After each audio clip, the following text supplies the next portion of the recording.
Each cap unit has a split rock face front and back to give a finished look from both directions. Always start capping from the lowest elevation. Caps are trapezoidal in shape and must be laid alternating short and long cap faces to achieve a straight line. If your wall elevation changes, caps can be stacked where the wall steps up. Begin laying caps at the elevation change and work your way back towards the previous step up. Split a cap unit to create a rough face on the exposed side. Place the half unit directly on top of the capped portion of the wall with all three split faces exposed. On a 90-degree corner wall, the corner caps need to be saw cut to achieve a 45-degree mitered corner.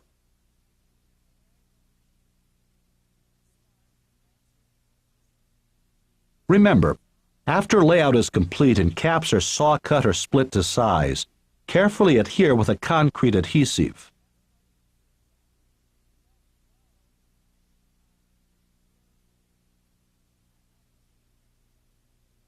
For capping inside and outside radius curves, lay the cap unit side by side without alternating long and short cap faces.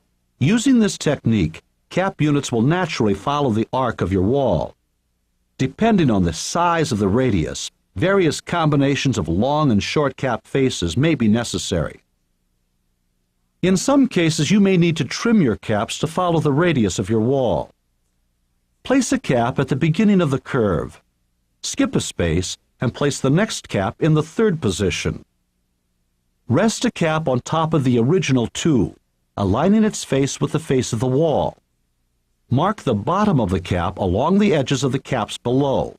Trim the marked cap and lay in place.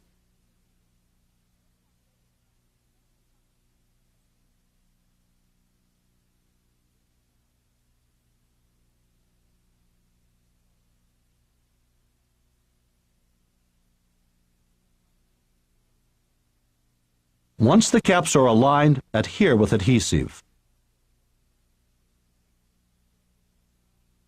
Caps for Vertica and Vertica Pro have a channel on the bottom to avoid interference with the Vertica and Vertica Pro block locator. To determine the minimum number of caps needed on an average straight wall, measure the length of the wall. Multiply the length of the wall by 12 inches and divide by 14.5.